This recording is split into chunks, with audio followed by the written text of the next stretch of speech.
What the Labour government are now trying to do is to make the political point that the Conservative Party ran the country into the ground and therefore we've got to punish the Labour Party was taken to the cleaners after Conservative Member of Parliament Sir Edward Leigh exposed their propaganda about the black hole in the UK's finances.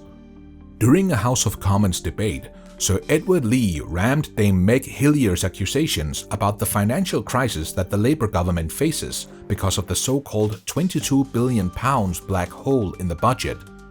His response was brutal, causing chaos in the House of Commons.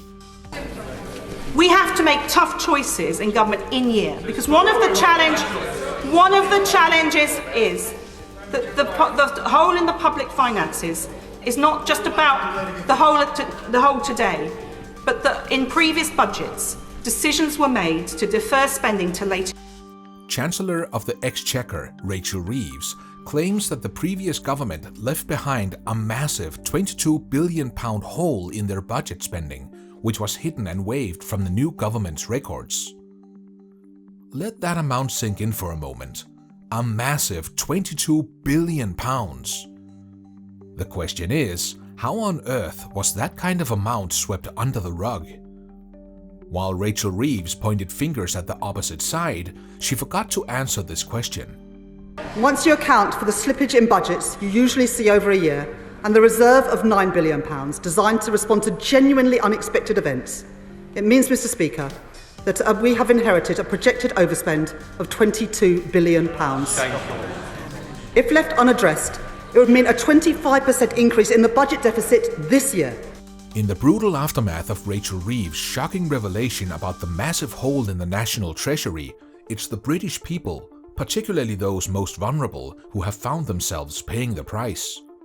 The Labour government mercilessly imposed new taxes on the people and announced that the winter fuel allowance, a lifeline for the country's pensioners, would be halted to save a huge sum of £5.5 billion. I made the choice to means test the winter fuel payment so that it's only targeted at those most in need. I know that not everyone in this hall or in the country will agree with every decision that I make.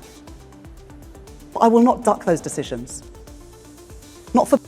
The government's decision have left the people in severe distress. With the nation soon to be blanketed in snow, the government's heartless decision to withhold the crucial winter fuel funds that have kept the poor pensioners warm for years have plunged the people into severe distress. For millions of elderly Brits, this means facing the coldest months of the year without the financial support they've depended on. Can you imagine the fear, the uncertainty as they prepared for a winter with no lifeline? The winter fuel allowance, which we're discussing now, is a prime example of the problems that those cliff edges create. And addressing those in isolation, however, will leave in place all the other cliff edges. And we need to look at this challenge. Labour Party seems struggling to justify the heartless decision that has pensioners facing a freezing winter without the winter fuel allowance. But here's where it gets even more scandalous, because many within the Labour ranks themselves are fighting back. At the Labour Party conference, a shocking internal motion was put forward to reverse the cruel cuts, exposing a growing disparity within the party.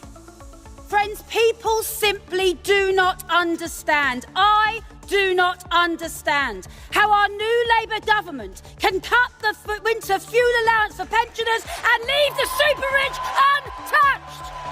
This is not what people voted for. It's the wrong decision and it needs to be reversed. What we're seeing now is a party in conflict with itself. While the top brass desperately tries to defend the indefendable, party members are demanding a U-turn before it's too late.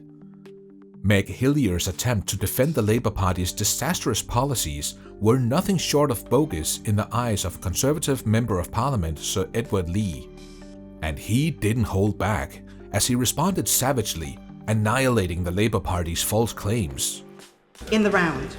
And if I may make one suggestion to the government, and this was alluded to by the honourable member who's just spoken, there should have been some serious debate about tapering or anything else. No, I tell you what this is all about.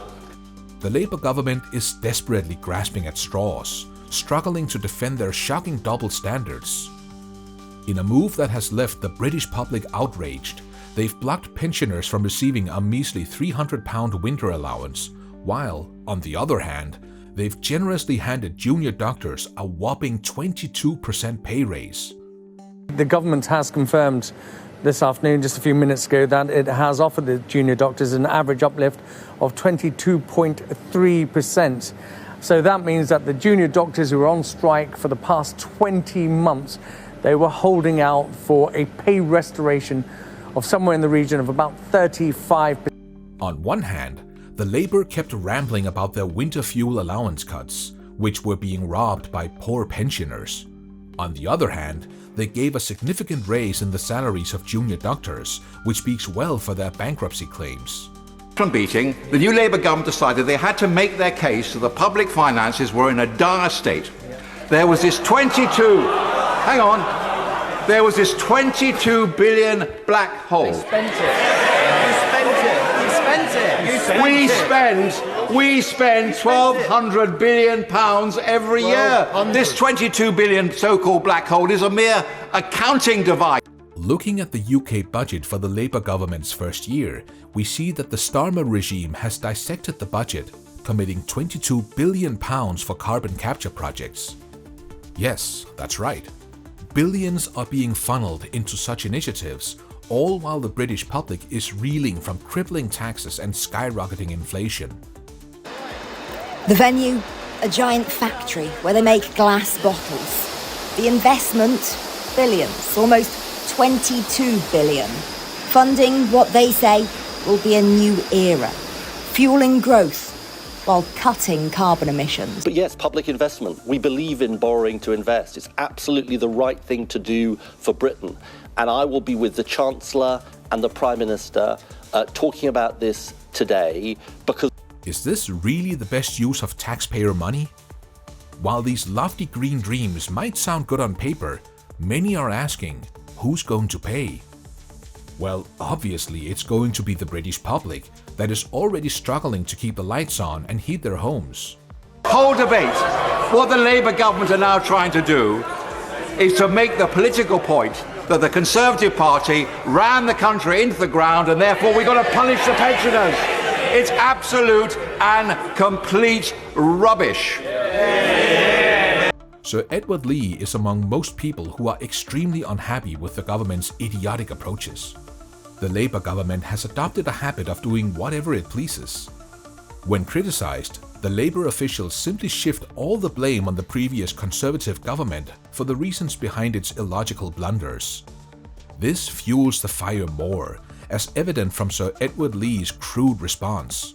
What those we represent can't understand, these people who worked hard all their life, who've done their bit for the country, who their total package is perhaps £13,000 or £14,000 a year, what they can't understand is that this so-called saving of public money is actually going to go to the train drivers who earn £70,000 a year. They just don't understand it.